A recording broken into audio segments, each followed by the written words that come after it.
Different love languages and how they affect relationships. The love language labyrinth. You ready for this? Let's do it. Let's get into it.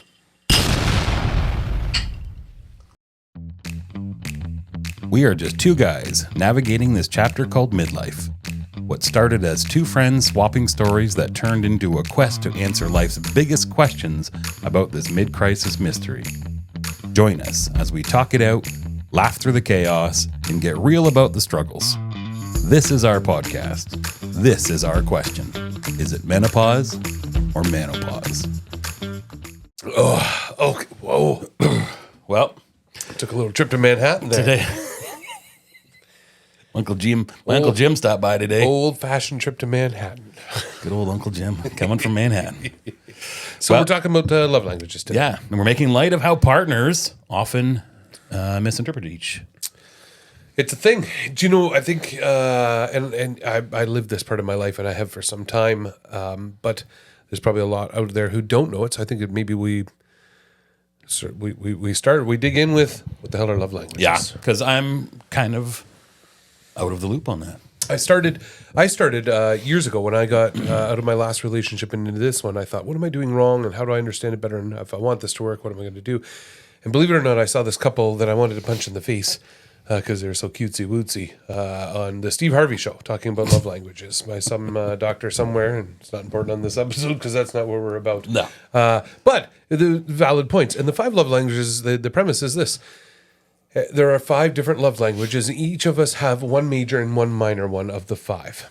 And what it is if your love language is acts of service, so you like people helping you clean the kitchen or organize the pantry or something like that, that makes you feel closer to them. That's what you enjoy. That's what you enjoy. Okay. You know what I mean? Then your partner doing that with you gives you your act of service. That's your love language, and it makes you feel connected. Whereas your wife's might be physical touch, and you would be, holding her hand, cuddling on the couch, sitting beside you, so on and so forth.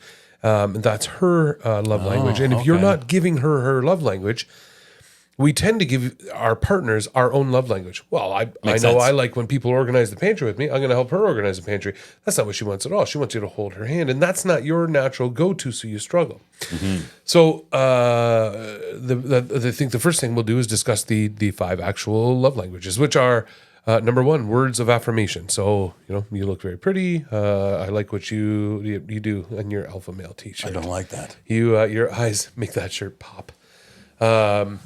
No, words of affirmation. I like what you did last week. Thank you for having this thing with me. Thanks for looking after our family. Whatever, the compliments. Anybody checked out our shirts yet?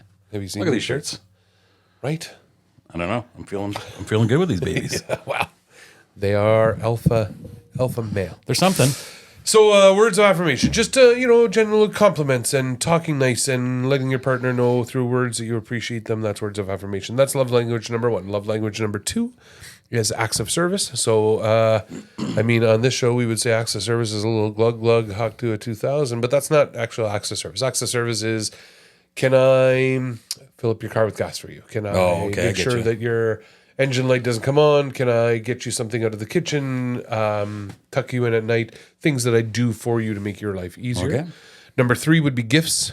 Gifts is a no-brainer. Some people love getting gifts. And that's their, I feel connected and loved and valued. Number 4 is quality time. Quality time meaning, hey, whatever you have for free time, you're not spending on your phone or watching Netflix. Sure. Blah, blah, blah. Together, you're with me and we're together, and that's quality time. Okay. And then the number 5 is physical touch. You remember you have one major and one minor. So mine is a perfect situation. And if you'll allow me, I'll get into exactly how I know mine. I hate physical touch. Now, don't get me wrong. I like it at certain times of the day, especially after a couple of trips to Manhattan. Wink, wink. There's nothing wrong with a little touch, but it's not natural to me to do public display. I don't want to hold hands through a mall. I'm not a hand holder. I'm not a cuddler. If we walk into a room and there's a couch and a chair, I will gravitate towards the chair. My wife, her complete love language is touch. That's that's her number 1. So if we're driving down the highway, she's got to be holding my hand. We're walking through a mall, it's holding my hand. If it's in a hotel room and I sit in a chair, she's on my lap, and I'm like, oh my God. And it became a lot for me because It makes my skin crawl. Well, I'm just wondering, is that a typical guy thing? A typical woman thing? No, you know what? I thought it was, and then I've talked. My brother-in-law, both my brother-in-laws are like, oh no, we absolutely require touch. We are the ones who. And I'm Really? like, really? I didn't know that was a thing for guys, but a lot of guys are. They want that physical touch. It's not a thing for me. So the thing is because it's not, because I don't naturally go there, it would never occur to me to be driving on a road trip and reach my hand out to hold my wife's hand. I wouldn't do it. Not because I don't want to, but it just doesn't cross my mind. It's just not a normal thing. Fair. So I found myself, we've used these to discuss how we want to treat each other. And I've looked and said, hey, I genuinely, here's what I'm looking for. I like communication. Let's talk things out. Let's get it. I like deep thoughts like we're having here on this podcast. And my wife's not much of a communicator, and I'm not much of a hand holder. So for the first year, every time we went anywhere, it was constantly she's grabbing at me, like annoying, like swatting at my arm, hold my hand, like forceful. Wow. And it drove me crazy. And we're in malls and we're navigating around people and people are cutting through and you have to let go, or we're on a crowded sidewalk and we don't fit. And I'm like, God, this is awful. And then it occurred to me, these are her needs. This is the one thing in life that makes her feel satisfied in our relationship. So in a deep chat one night, I looked at her and said, I am a puppy on a leash. I don't naturally know to walk in a straight line. I don't naturally know to do these things. But if you continuously at me, please don't ever stop training me to be a hand holder. And now we walk down the street and I don't think about it anymore. After 3 years of this stuff, my hand goes out like Thor's hand looking for Mjolnir, the hammer coming down the street. I'm like, gravitate towards me. It's like a tractor beam. I just naturally gravitate towards, let's hold hands. I've become a hand holder by default, but it was a trained behavior, like it was a learned behavior. My problem is my wife has not learned my love language, which is communication. Shame. Shame on you. If you're listening, wife. Shame. If you're listening, shame on you. Start doing better. I'm teasing. Oh, I'm going to get in trouble for this one. But genuinely, my attitude was, hey, it is a learned behavior. It was hard for me, but I expect it in return, because without it, I feel empty inside. Well, if it's a part of everybody, then it should be required. This TV show, this Steve Harvey show that I was watching, he was talking, he goes, here's the thing. He goes, I love words of affirmation. This guy was a bit of he wore pink unicorn shirts, just like I'm wearing right now. So interpret that any way you want. But he's sitting there, he goes, oh, I love words of affirmation. I want to be told I look good. And then he goes, but my wife here, she just wants presents, diamond rings, and shower her with jewelry and blah, blah, blah. And she's like, yeah, I do. That's... To feel loved, she needs to receive presents. If I go home and give my wife a present, here's some flowers. Thank you, you're sweet. Puts them on the counter. They die a week later. We don't even think of them. But if I go home and just sit her on my lap on the couch and watch a movie together, she melts in my arms. That's her love language. So we went on too much about what love languages are, but that's it. What's yours? What is your love language? Well, that's interesting, because I think I might have had this conversation before, but very briefly. Never really thought about it much. And I think I have to look at the list here. I hate words of affirmation. Right, I know that. Hate it. You're not one to get gifts either. Like you're not somebody who's. This was awkward today. You gave me this gift today. Wow, and that was awkward. It was very awkward. It still is awkward for me. Okay, so we're narrowing it. So words of affirmation and gifts are not your thing. Touch. Do you, when you're sitting, do you gravitate towards a chair or bed? Do you want to be holding your wife's hand on a trip? No, and mostly because I'm hot. Usually, I'm a little overweight. Yeah, physically it just doesn't work for you. I feel smothered sometimes. Yeah. Am I against it? No. Will I do it? Sure. But if let's say you're home at night and you're sitting on this side of the room and she's on the other, do you feel disconnected, or are you just like, no, we're there? Okay, so it's not that. No. Acts of service. I think acts of service. See, and every time I think acts of service, it's... Well, I know where your head goes, and those are absolutely acts of service. And if that's what it is, there's nothing wrong with that, right? Well, I would say that's physical touch, maybe. But it is a thing. You know what I mean? But no, so for example, you have a lovely Christmas tree. Yes, thank you. How much effort did you put into that? Ooh, right. Well, we almost got divorced. Well, you have great decor in this house and blah, blah, blah. Zero. Your wife looks after these things. These are acts of service. That's an act of service? Sure, for who? It is. Well, for your family. That's doing something. Oh, that's for her, though. Don't worry about the Christmas tree. I got this. Yeah, but that's for her, not for me. Oh, well, all right. Right? Well, you still get the benefit of a beautiful Christmas tree. What you're saying is... I don't even know it's If you there. were single, you I wouldn't don't have a even- Christmas tree. No, would you? that's what I mean. So, damn. Like so that would be her benefit, not mine. So that like, so she maybe that is part of her acts of service is doing those, but to me that's not mine, so I don't care. So Like we've narrowed down 4 out of the 5, and we can only be, and this really does make sense because there's a major and a minor. It's quality time, and let's face it, I would with your pick that family. one.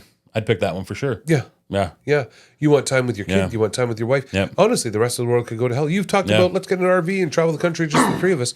Quality time, I think, is your love language. Yeah. Yeah, and maybe secondary would be acts of service, and that could be Christmas trees or the Glug Glug 3000. Yeah, but I think acts of service is probably a very vast Sure. definition. So, and that would be, if you ran out of gas and I brought you gas, like that's pretty cool. Yeah. I feel good about that. We joke about it at our house because my wife's is clearly physical touch, but I look and say, well, we've narrowed it down to you're all 5. All 5 are the love language. That could be a possibility, I think. I guess it might be a possibility. But no, I mean, generally they say pick any 2, and that's probably what you are. And I think at home, what we're talking about here is we're looking on this episode for ways to find enjoyment in our relationships if we've lost them, but to bring our wives enjoyment or discuss how we do or don't get those things. And I think a major component of that is, are you giving your partner their love language, not yours? So once again, mine is acts of service. If we're in bed at night and my wife goes downstairs and brings me a drink and a little cheese and meat charcuterie board type of thing, that's acts of service. I'm like, my God, I'm the luckiest guy on the planet. I feel connected. I feel loved. So my way of giving back is, she'll be laying sick in bed and I'm like, let me go get you food. Let me get you a bowl of soup. Let me run to the store and get you whatever you need. You look beautiful and everything's fine. And she's feeling disconnected. All she wants is for me to lay in that bed and cuddle. That's it. And I'm like, I see that's where not this is making the going. problem go away. But it doesn't matter. It doesn't have to make sense to me. Me giving her my love language does nothing for her at all. No, this is a great conversation because I think this is possibly a good reason why a lot of people are disconnected. Because probably more so than not, most people, I don't know. It could work both ways equally. Give their love language, give out their love language. Right. You gravitate to, Yeah. Here's one for you. Weaponizing it. And not weaponizing it, but Withholding it? Withholding it is absolutely weaponizing it. yeah. But here's one for you. Immediately, when you turn to times of turmoil, a death in the family, a fight, an accident, your adrenaline's up, one of the things is you, without even knowing, you naturally gravitate towards your own love language. So if my wife and I are in an argument and we're heated and across the room from each other, she will immediately come over and grab for both of my hands. She needs to be holding my hands to feel connected. And I need to be like, don't touch me. Like that's skin crawling. And I'm not mad at her. It's just I'm so overwhelmed with all my other senses. The last thing in the world I want to do is be giving her love language when I'm not getting mine, which is communication. Hey, we're talking. Let's get through this. This is beautiful. I'm getting my love language. She wants hers in return. I'm like, no, I'm not giving you yours. Don't touch me right now. Yeah. And it's nothing personal. It's just Well, and that's what most people know what to do, or that's what they know. If they don't know what yours is and don't know how to react on it, then there's probably the biggest problem. So right there, the very first thing you do tonight is go home and Google the 5 love languages and ask your partner if you haven't already, or just ask what them. is yours. Yeah. Ask them what is your love language. Maybe they don't know what it is, but it's one of these 5. And again, find it out because you can spend your whole life giving presents to somebody whose love language is touch and thinking you're doing the right thing, and they feel defeated at the end of it. You'll grow apart. That's the point right there. Thinking they're doing the right thing. And then getting and resenting your partner for not relaying gratitude for it. You get a pet dog and he comes to your door every day with a dead bird in his mouth. That's the biggest gift in the world. The dog knows I'm giving you the biggest thing.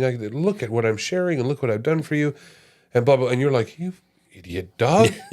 Now I got to bury that thing. I got to get a pair of rubber gloves. Oh my God, what an inconvenience. Yeah. How's love languages any different? You come every day with a dead bird in your mouth to your wife, thinking I've done a good thing. That's not what she wants. Flowers. You know what I mean? Flowers. I don't want flowers. flowers. I just want you to hold my hand, or I just want words of affirmation. Tell me I'm pretty, or you love me, or. This is a very valid conversation because I think that, most people don't know. I did not know. Yeah, it's didn't you honestly coming into this episode you weren't really tuned into that? Like I said, we've dabbled. Like it might have been a conversation of, and probably it might have been probably through you, of, I think we asked what it was, and at that point, like I said, the conversation was so quick that I just didn't have any. Yeah, no. It's So sometimes you have to understand your own love language first. And it really is. I think the most important thing is that's the key. if you have two people whose love language is touch, you're probably in a good place. You know what I mean? That's a rarity out there. A lot of touches. I mean, yeah. But or do they repel after a while? I don't think so. No, I think you naturally gravitate towards that. It's just something that makes you feel a certain way, and it's trained behavior. Do we know those people that you wanted to kill because they were too lovey-dovey, holding hands and hugging? How many of those couples are together today? Do you think? Many. You think? Yeah, I do. I think many. I think that... I would think less. Only because it's annoying. But when you prioritize each other... So I've made some fatal mistakes. Not fatal mistakes, but I have looked and said, you know what, I'm going to go to Jeff Bright's and drink whiskey, or I'm going to go out on the boat, or do these things with the boys, or blah, blah. And I lose sight of the person at home who just isn't even asking anything. Just, hey, when you're here, be in the moment. Sit beside me on the couch and blah, blah, blah. I'm like, and I fail. Those who prioritize, and you're amazing at this. You prioritize your family first. You would tell the rest of the world, and myself included, get the hell out of my house right now. My wife needs me, and blah, blah, blah. That's a very, very good thing. And couples like you last a long time because you appreciate each other's values first. We're also very different, and that's why I go with the question earlier. Yeah, how do you mean different? Like you have different, you're I was just trying to figure out, because to me it's an interesting situation, because when both people are touch, and they're always touching and they're always hugging and stuff, things like that. I don't personally know a couple like that that I could think of at the moment, but I'm curious to know where they're at 1 year, 5 years, 10 years down the road. Are they still doing that, or did it get to be just too much? Because your thing's Vegas. Yeah.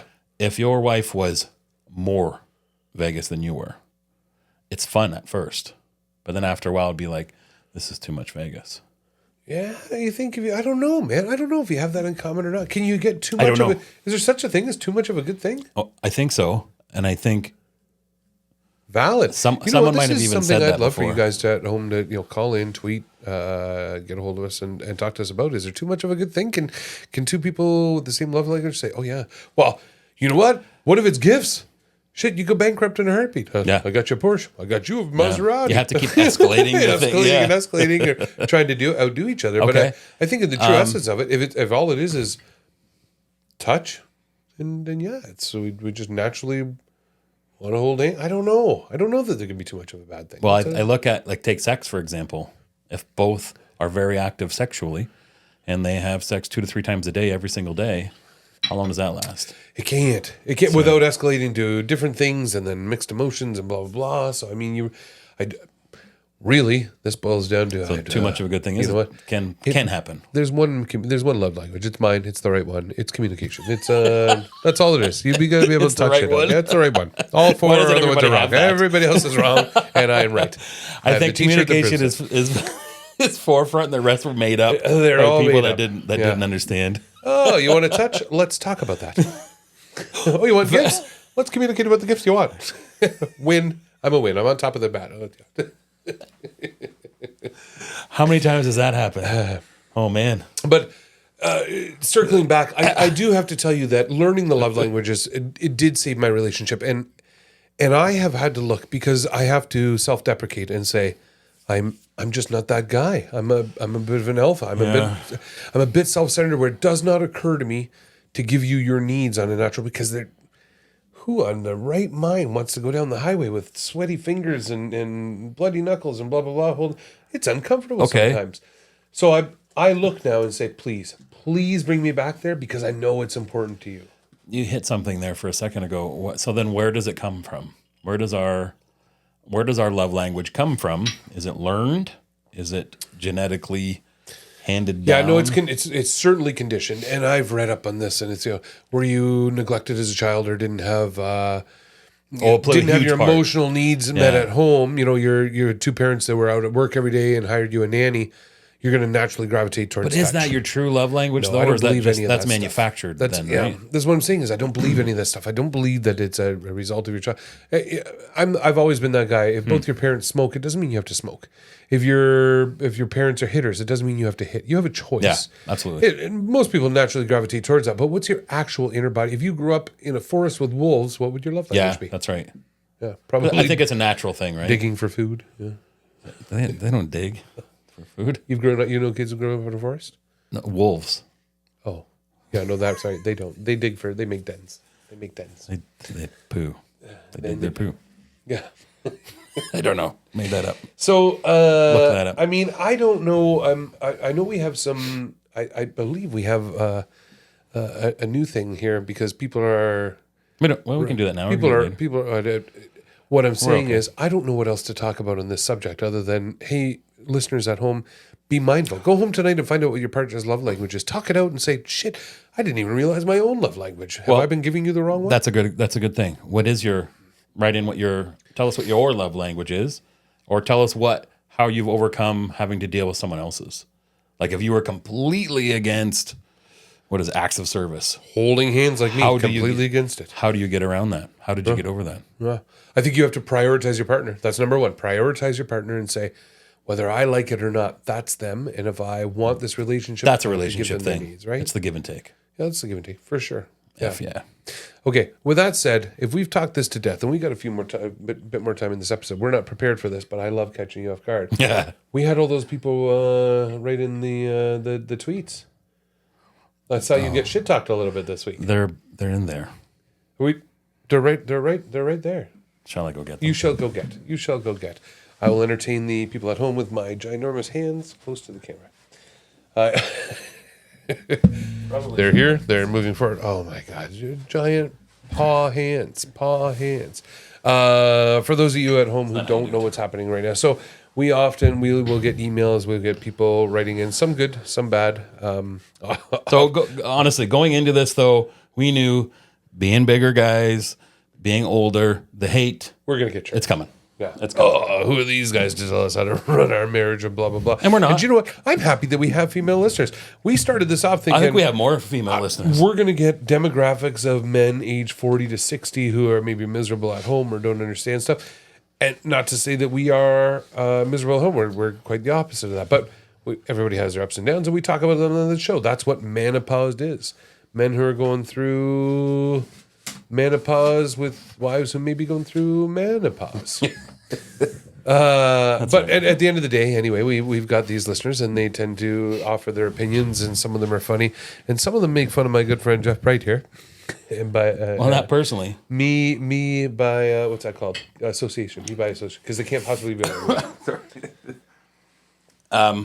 Oh man, no, that's not it. No. There There we are. go. The There. tasty tweets, as I called- call them. this is called- Tasty tweets. This is called Tasty Tweets. Yeah. So we take the good with the bad. Have you read any of these yet? Because I- I got a glimpse of them earlier. Do you want me to read them off to you? So I'm going to be honest. The first one I started reading these, I read a few and was like, "You son of a, unfrickin' believable." And the first thing is, let's go. Let's go meet outside, whoever this person is. But then it didn't take long to get some good ones, and then the good ones are like, "Oh, that makes us feel better for doing what we're doing." Yeah. Because- First, it's very hard to insult me because I don't care. Once again, yeah, I just figured, who are you to tell me? You know what I mean? Like, I get it. I can tell you my downsides, but You know what? I'm gonna side lapse into a story here because I think we've told this on another episode, but I just can't get enough of it. And it's the couple of years ago when the two of us, you and me, both heavier set, are sitting in my pickup truck eating giant hot dogs parked outside of the hospital. So we don't have to spill ketchup on our fucking shirts as we're driving to our next destination. And we see these guys jogging by us and we're like, fucking losers. And we laughed and we laughed. I had tears. I've laughed about that for years because if that ain't the pot calling the kettle black, you know what I'm saying? And here we are. We're so opinionated on these losers. You mean the losers with perfect cholesterol and they're going home? Like, oh my God. So yeah, tweet all you want. still gonna die. You freaking losers. okay. So right off. I think we got the bad ones first and the good ones second. You want to read the bad ones first? Oh, I love the bad ones. Okay. Yeah, bring them home. right. I'll let you do the good ones. Okay. Got to bring up your self-esteem because I know you that go. you're. They're not love individual. languages. They're not specific to One. It looks like they're all for both. Well, I'm saying that because... At Midlife Maverick. Do you need your glasses? No.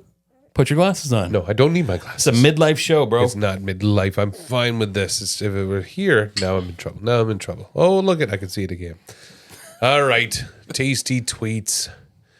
At Midlife Maverick. Listening to these two guys talk about midlife is like watching two dads argue over who needs a nap more. Spoiler, they both do. Okay, first. Nothing wrong with a good nap. Do you nap? Oh, yeah. Come on. I'm the king. I Yeah, walked you in caught here me every before. time. You're napping. Yeah, I'm not I'm a a power nap guy. napper. Power I'm not a napper. nap guy. At Belly Flop Banter. First, I don't care what this tweet says. Belly Flop Banter. Is that what is Okay. at? There's no way this that's can just- be mean. Let's get it. What does this one say? This podcast is like Well, it's hashtag. hashtag That's not dad at. bods and Okay. doom. No. Yeah. This one's at Belly Flop. Oh, That means I know I'm not a good. Is it even tweets anymore? Or is it X? Here's X-rated X. well, I couldn't think of it. instead I Tasty couldn't Tweets? think of Tasty Tweets is good. We all know. Tasty treats, just tweets. Belly Flop Blanter is this podcast is like a support group for dudes who think they're 20 but can't remember the last time they saw their abs. I remember the last time I saw my abs. It was 1996. I never did. The moon was bright that day, my friend. It was bright that day. The heavens open. I've never seen mine. I've never Fuck had you, any. Belly Flop Banter. Your name's Belly Flop. Yeah, loser. Loser. Can't even dive. At Grumpy Midlifer. The only thing these guys are solving is their problem with carbs. Okay. First of all, Cheers. this Manhattan, I believe, is keto approved. I'm on the keto Oh, website. that's right. It's absolutely, yeah. Suck you It's in not your the carbs. They talk midlife crisis while clutching their sides and gasping for air. Oh my God, if you knew. So this episode was filmed upstairs. We just had this. We're on the second story. We walk up here today. He's got to carry the non-alcoholic beverage. Yeah, they're alcoholic. Yeah, I know. doesn't matter. We don't have to show The it. beverage. Yeah. Cocktail. He's carrying up the beverages. I got the mic stands. We get up here. We sit down to catch up on each I got my husband, Hiller out. We're laughing at each other. So, yeah, you know what? That's not it. That's true. Hey, at Grumpy Midlifer, you're dead on balls accurate. Well, I'm good with that. That's right. These names These are aren't made up. that I'm bad. not even reading the ad because they're made up. They're not that bad. Potato Chronicles. Listening to this podcast is like getting advice from two guys who survived their own midlife crisis, mostly by eating pizza and complaining. Well, it's almost true. I don't like pizza, Jeff Bright. Well, it's not bad, but yeah. it's bits and bites. I think it's a fat joke. Oh, it's a fat joke. Yeah. Do you know what? We don't complain. But that's true. No, we're not complaining We're doing this show. because we're right there. Because we're right there. Because we're living it and saying, you know what? There's no sense complaining about it. How do we get through it? And how do we talk each other down? know- And we call each other for that stuff. That's why you're listening. You know what? What you're looking for is A way out of your mother's basement. Yeah, and That's what they're looking for. hashtag Barstool Sports. You go watch Portnoy and talk about pizza. I love that. He'll bitch and talk about pizza. You're on the wrong show, but thank you for comparing us. Shout out to Barstool Sports, who's going to re-tag us. He gives our podcast a 7.2. Okay, last one. These two are basically a walking midlife crisis with a side of heartburn. They are are they podcasting or just reading their doctor's bills? Okay, that's American. We don't have doctor's Yeah, I bills. don't Free get healthcare. That's stupid. You take this. That's stupid. I'm not going to respond. That was stupid. What was that guy? Soda Pop Dad? Those are the mean. Those are the mean. That's what you Look at the that was mean? hashtag too much Taco Bell. Okay, Well, I get it. probably in the day. Not it. so much anymore. Can't have Taco Bell now because you got heartburn. You're right on. You Soda showed Pop that Dad. guy. Yeah. What are you, stupid? That's pretty good. That wasn't so bad. Most of these people have problems. The ones that are complimenting us? No, the ones that we just went through. Oh, yeah. They No, have to hell with problems. them. Okay, so we take the good, but take the Hang on, I bad. got to interrupt. Can I pour a drink? Or I have Not- to do it not under the noticeably, table? Not yeah. noticeably. All right. So we'll get through this. So these should be happy ones. And at Chubby Champs says these guys show us that being in midlife isn't about slowing down. It's about embracing who you are, even if you've got a few extra snacks. Hashtag confidence boost. Why is everything about snacks? We've not eaten once on this show. Did the camera... you never heard the camera adds 100 pounds? I'm gonna tell you, I just sent you, I think it was something on Instagram, and this guy pulls up to this car. Obviously, this one car cut him off. Yeah. And the guy looks in the car. He's like, "Don't you know how to drive?" And then he looks in the back seat, and there's a heavier set guy in the back seat. Seen it. Yeah. Why is He's he like, yelling at me? What I'm are you the looking passenger. at? Yeah, and he calls them names. He's like, "Don't you know how to drive?" He's like, "I wasn't even driving." He's like, "Shut up, you piece of bacon," or something. And the guy's like, "Why is it always me?" Yeah. It's, you know what I was thinking? I have been big my whole life, and I've been bullied essentially as a child because of that. It's the only thing people have. Yeah. It's the only thing they can go. I think we have tough skin and thick skin, and shit literally bounces right off us. Okay, at real life revelations. Midlife doesn't have to be scary when you've got these two guiding you through it with humor and grace. Damn straight. Hashtag thank you for being you.